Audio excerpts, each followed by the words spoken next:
Collector office ముట్టడించిన anganwadi teachers and helpers వేతనాల పెంపుపై అసెంబ్లీలో నిర్ణయించాలని డిమాండ్ చేశారు. ప్రభుత్వం ఇచ్చిన హామీ ప్రకారం వేతనాలు పెంచాలని అన్నారు.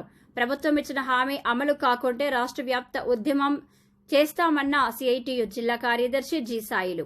ఈ సందర్భంగా ఐసీడీఎస్ పీడీ లలిత కుమారికి వినతి పత్రం అందించారు. పీడీ లలిత కుమారి మాట్లాడుతూ అంగన్వాడీ టీచర్స్ హెల్పర్స్ కు ఒక పూట బడిని ప్రభుత్వ పాఠశాలతో సమానంగానే నేటి నుంచి అమలు చేస్తామని, టీచర్స్ హెల్పర్స్ కు ఇద్దరికి ఒకేసారి ఎలాంటి ఆటంకాలు లేకుండా మే నెల అంతా సెలవులు అమలు చేస్తామని ఇతర సమస్యల పరిష్కారం కోసం కృషి చేస్తామని హామీ ఇవ్వడంతో ముట్టడిని విరమించారు. ఈ కార్యక్రమంలో సిఐటియు జిల్లా సహాయ కార్యదర్శి ఎం యాదగిరి, యూనియన్ అధ్యక్ష కార్యదర్శులు శశికళ, మంగ, నాయకులు మంజుల, ఏసుమణి, నాగేశ్వరి, గౌరమ్మ, ఇందిర, షేక్, అమ్మ, విజయలక్ష్మి, కల్పన, గౌరమ్మ, జమున, భ్రమరాంబ, అరుణ, విజయ, జగదాంబ పెద్ద ఎత్తున అంగన్వాడీ టీచర్స్ హెల్పర్స్ పాల్గొన్నారు.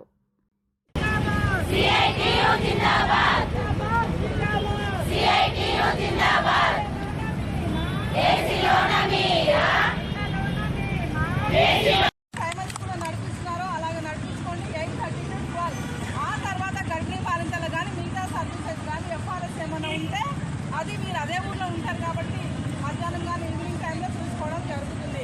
అండ్ ఇంకోటి అధికారుల నుంచి వేధింపులు అని అన్నారు. అలాంటి ఎక్కడ ఉన్నా సరే పవర్ ఫ్యాక్టరీ మీద కూడా మీకు అందరికీ కూడా నేను జైరాబాద్ నారాయణఖేడ్లో కూడా క్లియర్గా ఎలాంటి వేధింపులు జరిగినా మీరు రిపోర్ట్ చేయాలని చెప్పడం జరిగింది. సో తప్పకుండా మీరు రాతపూర్వకంగా ఇస్తే లేకపోతే ఓరల్గా చెప్పినా సరే వాళ్ళ మీద మన ముందు కౌన్సిలింగ్ ఇద్దాం, అలాంటివి జరగకుండా చూద్దాము. సో అంతగా అయితే ఏం లేదు. మీకు పిఎల్ఓ డ్యూటీలు, మిగతా మ్యాపింగ్స్ అవి ఇవి ఉన్నాయి.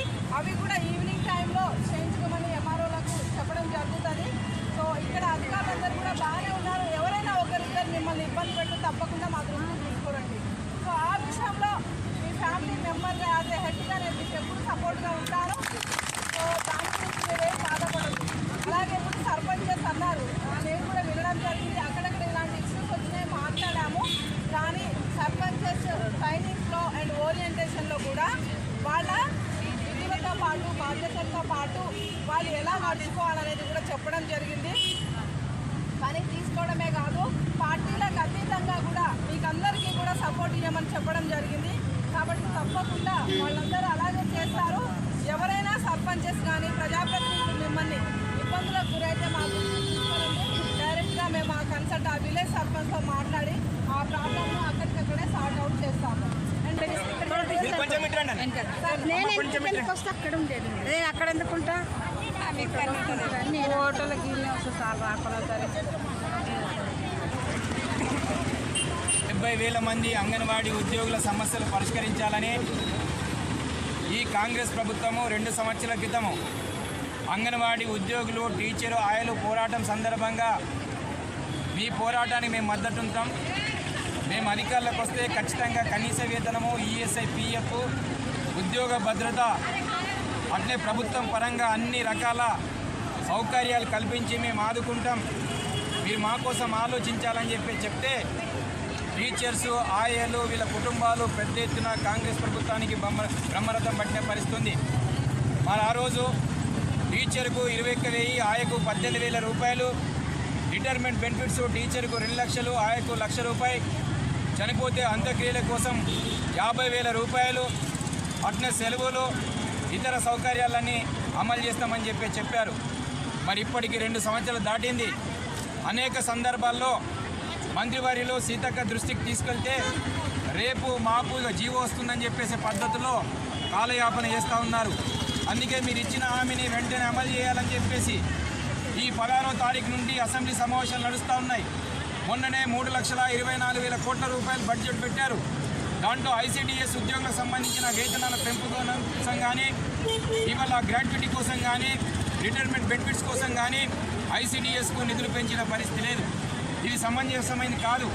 119 మంది ఎమ్మెల్యేలకు అసెంబ్లీ సమావేశాల కన్నా ముందే మేము వారి దగ్గరికి వెళ్ళి మా గోడుని చెప్పాం, మా బాధని చెప్పాం, మా సమస్యలు చెప్పాం. మీ సమస్యల మీద చర్చిస్తామని చెప్పారు. 4 రోజులు అసెంబ్లీ నడిచింది. ఇప్పటిదాకా ఉలుపు లేదు, పలుకు లేదు. మంత్రివర్యుల నుంచి కూడా సమాధానం లేదు. అందుకే మీరు ఏదైతే హామీ ఇచ్చారో వేతనాలు పెంచుతామని చెప్పేసి, ఈఎస్ఐ పిఎఫ్ ఉద్యోగ భద్రత కల్పిస్తామని చెప్పేసి, రిటైర్మెంట్ బెనిఫిట్ ఇస్తామని చెప్పారు, ఇప్పటిదాకా రావట్లేదు. మన సంగారెడ్డి జిల్లాలోనే దాదాపు 157 మంది టీచర్ ఆయలు రిటైర్మెంట్ అయితే జోగిపేట పట్టణంలో ఒక ఆయమ్మ కుటుంబ పోషణకు ఇబ్బంది అవుతుందని బస్సుల దగ్గరికి వచ్చి బస్టాండ్లకు వచ్చి అడుక్క తింటున్నది. మరి ఆమె ప్రభుత్వానికి పేదలకు పిల్లలకు 40 సంవత్సరాలు సేవ చేసింది. ఇవాళ ప్రభుత్వానికి పేదలకు ఆ గ్రామంలో ఉన్న ప్రజలకు సేవ చేస్తే ఇవాళ అడుక్కునే తెలియ పరిస్థితి ఈ ప్రజాపాలన ఈ కాంగ్రెస్ ప్రభుత్వంలో వస్తుంది. ఇది దుర్మార్గమైంది, ఇది సరైంది కాదు. అందుకే మీ హామీని అమలు చేయాలని చెప్పేసి మేము అడుగుతా ఉన్నాం. అసెంబ్లీ సమావేశాలు చర్చించాలని చెప్తా ఉన్నాం. అట్లే ప్రభుత్వ స్కూళ్లకు హాఫ్ డే స్కూల్ను ప్రకటించారు. మరి వాళ్ళ అంగన్వాడీ స్కూళ్లకు 3 సంవత్సరాల నుంచి 6 సంవత్సరాల పిల్లలు వస్తూ ఉన్నారు. మరి మీరెందుకు ఒక పూట మీరు అమలు చేయట్లేదని చెప్పేసి అడుగుతా ఉన్నాం. మే నెలలో టీచర్ ఆయలు కూడా 1 నెల పూర్తిగా ఒకేసారి అందరికీ సెలవులు ప్రకటించాలని చెప్పేసి అడుగుతా ఉన్నాం. ఇప్పుడే పీడీ గారు బయటకు వచ్చి మా బాధ విని ఈ రోజు నుంచే హాఫ్ డే ప్రకటిస్తున్నామని చెప్పారు. వారికి ధన్యవాదాలు. అట్లే మే సెలవులు టీచర్ కాయకు కూడా 1 నెల అందరికి కలిసి ఇస్తామని చెప్పారు. వారికి ధన్యవాదాలు చెప్తా ఉన్నాం. కానీ ప్రభుత్వ పరంగా ఇవాళ వేతనాల పెంపు కానీ ఇతర సమస్యలు కానీ అసెంబ్లీలో చర్చించవలసిన అవసరం ఉంది. నిధులు పెంచవలసిన అవసరం ఉంది. సమస్యలు పరిష్కారం చేయవలసిన అవసరం ఉంది. అందుకే మీరు ఆలోచించండి, అసెంబ్లీలో చర్చించండి. మా సమస్యలు మీరు ప్రజాప్రభుత్వంగా ఇవాళ ప్రజల ప్రభుత్వంగా చెప్తా ఉన్నారు. ముఖ్యమంత్రి దీని మీద చర్చ జరగాలి, సంబంధిత మంత్రివర్యులు చర్చ జరగాలి. మా వేతనాల కోసం మీరు సరైన సమయంలో ఇప్పుడు అసెంబ్లీ సమావేశాలు జరుగుతూ ఉన్నాయి, ప్రకటించాలి. లేనట్టయితే ఖచ్చితంగా ఎక్కడికక్కడ ప్రజాప్రతినిధులను మంత్రులను ముఖ్యమంత్రిని మేము దిగ్బంధం చేస్తాం, ముట్టడిస్తాం, దేనికైనా సిద్ధం పడతాం. మీ హామీని అమలు చేయాలని చెప్పేసి, లేకుంటే మరో పోరాటానికి పెద్ద ఎత్తున ఉద్యమిస్తామని చెప్పేసి సందర్భంగా హెచ్చరిస్తా ఉన్నాం.